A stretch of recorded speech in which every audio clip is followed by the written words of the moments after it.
نشر مؤخرا رشيد نيني مدير جريدة الأخبار في العمود شوف مقال حول مشاريع الإصلاح اللي جات بها خارطة الطريق 2022-2026 والمنبثقة عن الرؤية الاستراتيجية لإصلاح المنظومة التعليمية في المغرب. وفي هذا المقال كيوصف البرامج والمشاريع الإصلاحية ديال الرؤية الاستراتيجية وكأنها نسخة طبق الأصل للبرامج والمشاريع اللي كان جا بها المخطط الاستعجالي في الفترة ما بين 2008 و 2011 في عهد لطيفة العبيدة اللي كانت آنذاك كاتبة الدولة المكلفة بقطاع التعليم. وقدم مجموعة من المقارنات كتستوجب منا الوقوف والتمعن والتحليل في كل المعطيات اللي قدمها، وربما تتضح لنا الرؤية نحن أيضا ونخرج بنتائج واستخلاصات وعبر.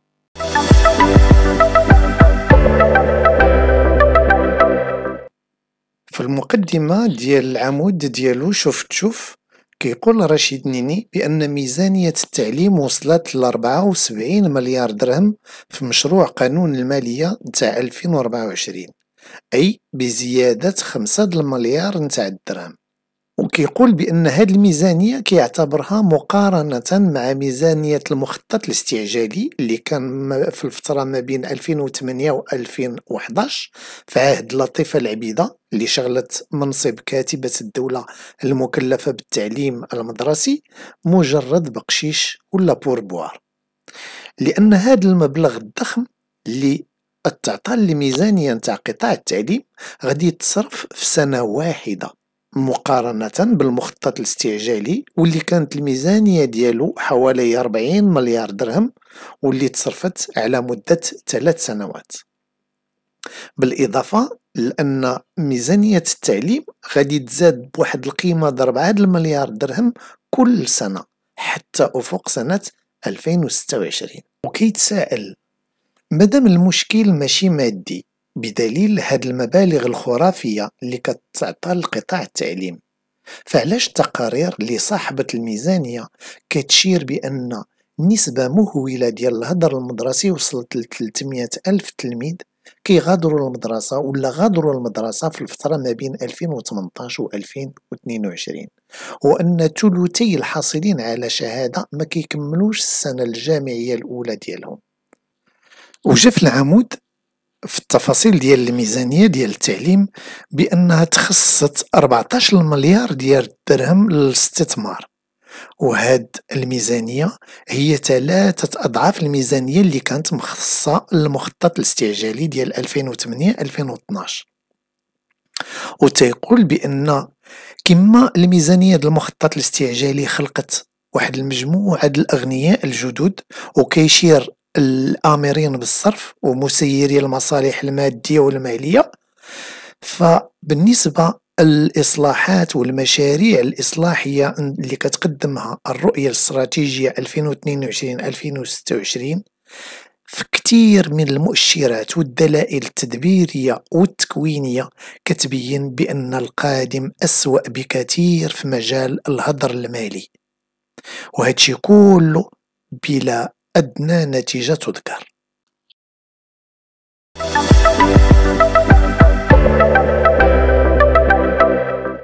وبدا كيقوم بواحد المقارنة ما بين المشاريع اللي جاء بها المخطط الاستعجالي والمشاريع اللي جات بها الرؤية الاستراتيجية 2022-2026، وبدا بالمجال التربوي. قام الفريق العمل التابع للوزير وكلهم من خريجي مدارس البعثات والمدارس العليا الفرنسية واللي كيسميهم كاتب العمود بمكلفون بمهمة، قاموا بعدة مشاورات ووصلوا الجزم بأن أصل المشكل في التعليم هو المثلث المكون من التلميذ والأستاذ والمدرسة، وهي نفس الخلاصات اللي وصلت لها المشاورات اللي كانت تمت قبل ما يكون المخطط الاستعجالي. لكن الغريب في الأمر هو أن المشاريع اللي تبرمجت في الرؤية الاستراتيجية هي تقريبا نفس المشاريع اللي تبرمجت في المخطط الاستعجالي، الاختلاف كاين فقط في التسميات كيف غادي نشوفوا.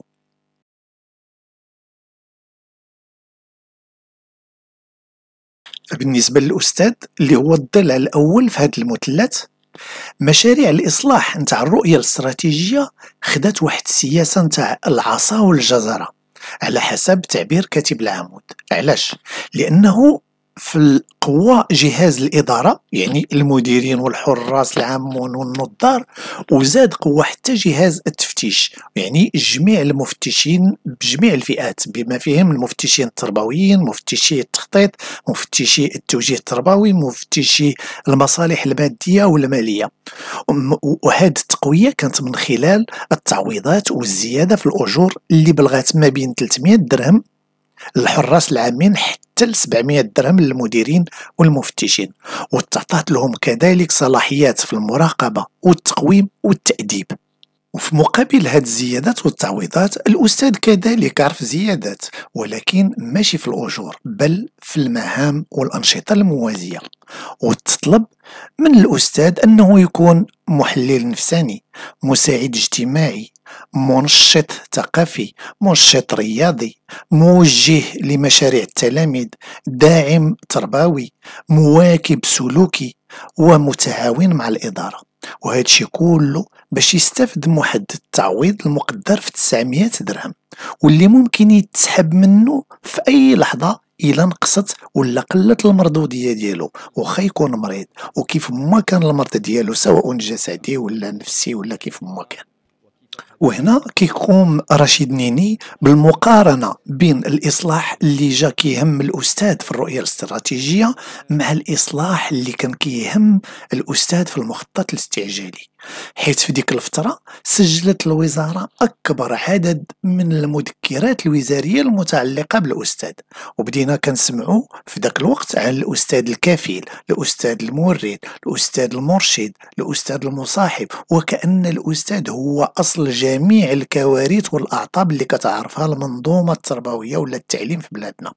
ومع المخطط الاستعجالي بدينا كنسمعوا لأول مرة مصطلح التعاقد بالمعنى الحرفي المباشر للكلمة، يعني بصراحة خدم ولا الباب.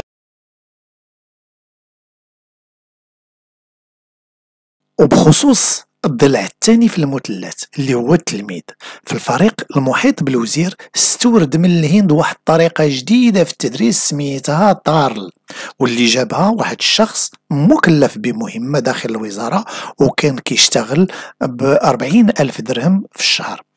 كان كيشتغل موظف في صندوق النقد الدولي، وكان له أصدقاء في الهند، واستطاع بقدرة قادر باش يقنع الوزير بالإشراف مع الأصدقاء ديالو اللي في الهند على هذا المشروع، من بعد واحد المجموعة نتاع السفريات المؤدى عنها بطبيعة الحال. عنده جانب بيداغوجي، واحد الدعم استدراكي اللي هو الدعم ديال تار، المدارس الرياضة اللي هي انطلقات، واحد المجهود اللي دار في طريقة التدريس الناجع والتدريس الصافي، واحد المجهود اللي تيدار في مراجعة المناهج خاصة في الإعدادي. واستطاع هذا الموظف باش ياخذ 30 مليار في الشطر الأول من هذه السنة باش ينزل هذه الطريقة في التدريس في 600 مؤسسة تعليمية من ضمن 11,000 مؤسسة.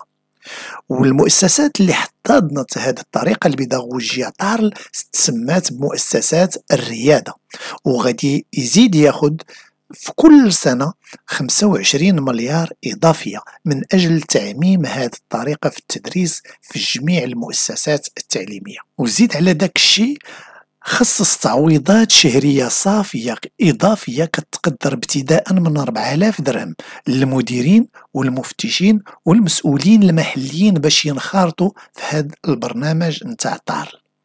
وباش يقوم بتقويم هذه البيداغوجية الهندية قام الموظف المكلف بمهمة بتخصيص ميزانية كتقدر بمليار سنتيم، وتعاقد مع متقاعدين من أجل هذه العملية. كما خصص واحد الميزانية ضخمة لواحد الجمعية سماها كاتب العمود بجمعية محظوظة، وهي التي سوف تقوم بالتجميع الرقمي لنتائج التقويمات. وهنا كيقوم رشيد نيني بالمقارنة الثانية ما بين ما يقع في الرؤية الاستراتيجية وما وقع في المخطط الاستعجالي، حيث في المخطط الاستعجالي كان قام مكلف بمهمة آنذاك وكان صاحب مكتب دراسات بإقناع لطيفة العبيدة الوزيرة السابقة باش تعاقد مع مكتب دراسات بلجيكي واللي كان كيشرف عليه كزافيير روجرز باش يطبق في المدارس المغربية واحد البيداغوجيا تعرفت ببيداغوجيا الإدماج في المدارس المغربية. وداك المدارس اللي احتضنت بيداغوجيا الإدماج كانت كتسمى مدارس النجاح. والحجة ديالهم في إدخال بيداغوجيا الإدماج هي أنها تبتت النجاح ديالها في كل من النيجر والسنغال والكونغو، ولكن بعد ما تصرفت عليها ميزانية كتقدر ب40 مليار درهم كان المصير ديالها هو الفشل والإلغاء بجرة قلم بمجرد ما جات حكومة بن كيران ووزير التعليم آنذاك الوفا الله يرحمه.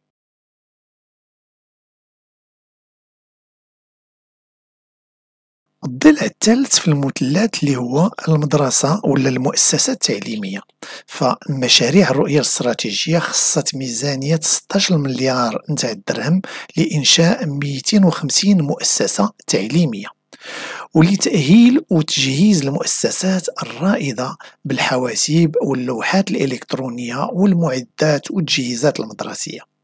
وباش تسرع الوزارة صرف هذه الميزانية الضخمة قامت بتعاون مع وزارة المالية برفع سندات الطلب لي بون دو كوموند من 20 مليون سنتيم ل 50 مليون سنتيم، والكل يعرف حسب تقارير المجلس الأعلى للحسابات أن هذا النوع من الصفقات هو الأكثر فسادا في الصفقات العمومية.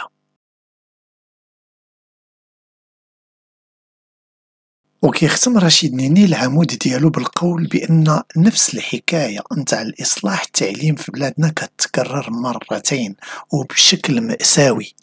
الحكاية الأولى كانت سنة 2008 مع المخطط الاستعجالي وبميزانية نتاع 40 مليار درهم تبخرت في سنتين بدون جدوى ولا أثر على المنظومة التعليمية. وكتجي بعد 14 سنة حكاية أخرى اللي هي الرؤية الاستراتيجية اللي كيقولوا صحابها بأنها هي من ستنقذ المنظومة التعليمية، ولكنها في حقيقة الأمر ما هي إلا نسخة كربونية باهتة عن الحكاية الأولى.